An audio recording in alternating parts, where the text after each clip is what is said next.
Good morning, everyone. This is John with Gun.Deals. Today, we are going to be going over the best of the NRA annual meeting, or NRAM 2025. Now, fortunately, I didn't have to go to it, but I did read all of the press releases and watch some of the very interesting trailers that these companies put out, so I thought that I would cut through a lot of the noise that happens at these shows and bring you my best of NRAM 2025 were the products that I am most interested. Before we get into all of that, go ahead and like, share, and subscribe, as that is free and does help us out quite a bit. And go ahead and comment your most hyped product from NRAM 2025 in the comments down below. I'll go ahead and tell you mine, starting off with the best, the biggest banger. That is the Hi-Point HP-15. Yes, you heard that right. Hi-Point is making an AR-15. Now, Hi-Point is most notable for their handguns, which have been voted most likely to be found in a police evidence locker for 20 years in a row, and while being of suspicious quality, suspicious materials, used by suspicious people, but they decided to up the game and bring you guys a cheap AR as well. Now, I believe specifically they're starting off with 10.5 in 300 blackout and 5.56, and then also of course, a 16-inch version. Prices, as you can imagine, are going to be very cheap, under $500, maybe even under $400, which is going to put it towards the bottom of the barrel in terms of price and bottom of the barrel in terms of features. These are incredibly bare bones AR, much like their handguns. If it's the only thing that you can afford, if you are on that tight of a budget, hopefully the things actually work. Now, a good thing is that Hi-Point probably isn't manufacturing anything on these. It's most likely relabeled parts from other manufacturers, so at least it's somebody who has experience making cheap ARs, not Hi-Point themselves. This might actually end up being the best product that Hi-Point ever makes, because Hi-Point doesn't make it. If these do come out in a reasonable time frame and at a very reasonable price, I don't see why I wouldn't pick one of these up just to see how it holds up. Moving on, we have something that is exciting, at least for me, and that is the new Magpul UCS Stock. The Universal Carbine Stock, I believe is what they call it. It is a folding stock for a 1913 or a pick rail adapter. Now, the reason why this is exciting is because most of the folding stocks on the market are insanely overpriced. For a couple ounces of aluminum, you're getting charged $200, $300, $400, $500, which is nuts. Now, if this follows the pricing of their other Zukov folding stocks, which is obviously not for the same application, but similar style, similar materials, we could be looking in the low $100 range for an accessory of very high quality. Now, this is a big deal because on certain firearms like the Jackal, where the stock is a joke, something like the UCS from Magpul could bring a high quality stock, lightweight, polymer, low price tag, all the things that you want, and it actually works. Whether it's for the Jackal or something like the BRN 180 that I have in the background, if Magpul can actually bring a low-cost option that's very high quality to the folding stock 1913 stock market, that would be a very good addition in my opinion.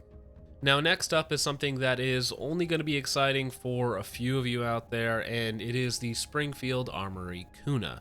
Now, Kuna is actually made by HS Products in Croatia and then imported under the Springfield name here in America, and I believe Kuna is the old word for their currency, so hopefully this thing is money. And speaking of money, it is a roller delayed 9mm subgun, also in 40 in other parts of the world, but it comes in at allegedly under $1,000 for a fully set up pistol, which is kind of cool. If you were willing to SBR one of these things, it actually might make a good candidate for the previously mentioned UCS from Magpul. Now, to answer your question, does it take Glock mags? No, it does not. While that is going to be a drawback for some of you, these are true double stack 9mm subgun mags. I believe their 30 round capacity is standard, and they come with metal feed lips. They are translucent, so the material themselves is a little bit suspect, but price tag is allegedly under $30, and if it gets popular, I'm sure you will find some aftermarket support out there. Now, personally, a 6-inch 9mm subgun is not particularly exciting. It is a combination of features that people like. It is not direct blowback. It is a roller delayed blowback system similar to the MP5, so it's going to have a little bit better recoil impulse. It does use, proprietary magazine system, comes with a 1913 adapter. I believe it also ships with a Strike Industries folding brace, which again may or may not be a turnoff for some of you out there. But again, in terms of the feature set on paper with the price tag, it seems like it could be a competitive option with something like a Strybog, because they'll be competing in that same market. Now, last on the list, not because it's the worst item here, it might actually be the best, but just personally, I'm not into bougie carry guns. That is, of course, the CZ Shadow 2 carry. Now, I also have to give them the award, the Gun Deals Award, for the best trailer of all time for a firearm or firearm accessory, because the video that they put out is fire, as the kids say, straight up, no cap. Now, as the name implies, the Shadow 2 carry is a little bit smaller. It also comes with a aluminum frame versus a steel frame to keep the weight down, so again, you can actually carry the thing. It also now has a firing pin block and a decocker, whereas the Shadow 2 does not. So this is something that is designed for carry, for duty, and I believe they do claim that it is drop safe. I believe it comes cut for RMSC optics, though I might be wrong about that. MSRP is around $1,500-ish, so street price should be a little bit less than that, which again puts it in the bougie but cool to carry gun, which really isn't the genre of guns I like for the most part. If I'm spending that much money on a handgun, it's going to be the full-size performance model, not like a carry version of that thing. However, I do know a lot of people, a lot of competitors who love the Shadow 2 as a competition handgun, so if they can get the exact same thing but actually carry it around with most of the performance, well, then this is going to be an attractive option for them. If you're already carrying a Glock 19, probably not for you. But again, the trailer, go ahead and take a look at the full thing. It was a masterpiece. Very, very well done on their part.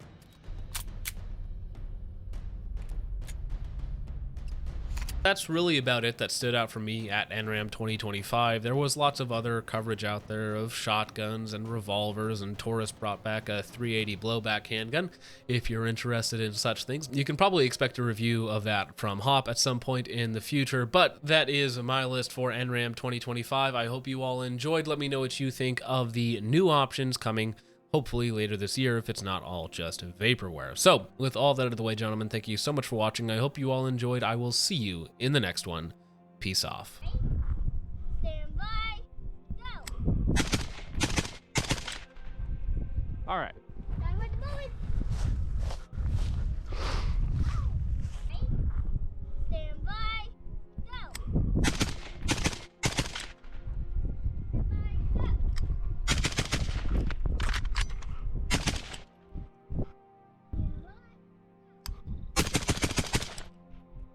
All right. I pulled one way off to the left there. The head on is down, that's a dodge shot here.